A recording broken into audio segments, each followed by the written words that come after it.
Watch for the wheel and lights to go out. Round 10 is underway. Oh, Pilgrim slow to get away. Post another trademark start, but this time, Cal, Long able to make it work, and that was a little bit of help from Pilgrim. Yeah, I mean, Post went to the outside, which cost him a little bit of time, and now look at the caddies. They're fighting back. Post initially was second. Now he's dropped to fourth. Meanwhile, Long has the superb start and has about 6 car lengths heading down into turn 3. And James Safronis able to hang on to fifth. That's important in terms of points. Alex Figge, who struggled in round 9 with brake issues, and a much better start today for Courtney in that Kenda Tire wreck stuff Porsche, as he is able to slot just Welsh gets a big nudge there.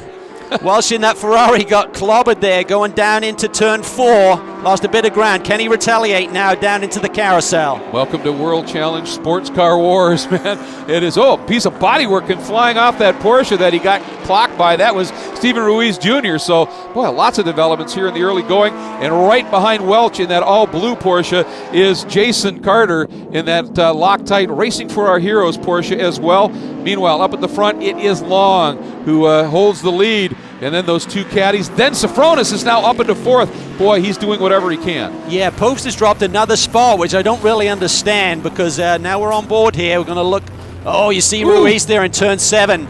Takes a quick spin as Welsh and the rest of the field go through.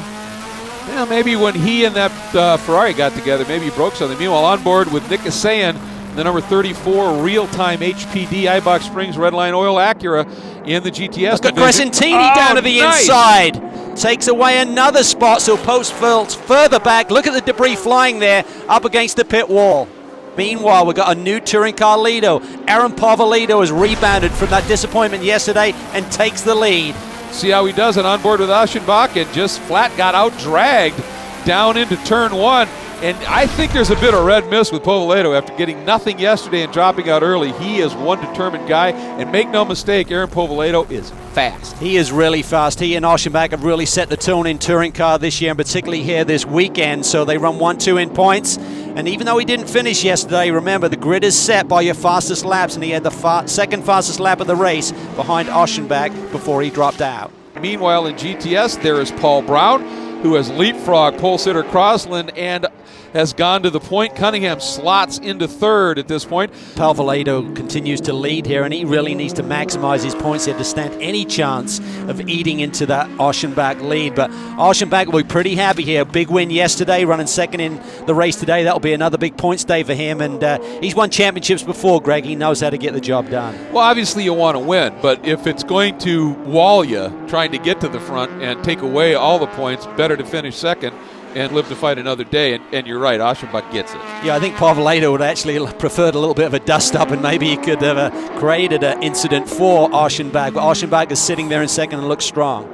Meanwhile, in GTS, Ben Crosland has slipped behind Paul Brown. Now you can see Ben hanging the back end out of that yellow Interbank Mustang, trying to stay with Paul Brown's 1-hour heating and air conditioning K&N Lucas entry, as Pat Long comes up and underneath in the Privacy Star Porsche, working through traffic here and doing it very adeptly. But I'll tell you what, Paul Brown, this is such a great story. The prize money they get helps them get to each race. He continues to try and find a little bit of sponsor money, and yet the guy, he has more front row starts, more wins. It has just been an amazing season for Paul in a really small, underfunded team. Andy Pilgrim runs second. This is his best run of the year. We saw O'Connell have the pole here yesterday and finish second, but Andy's kind of been sitting behind Johnny a little bit in points all season long, but he is an ex-World Challenge champion, and he'd love to get another win here this year.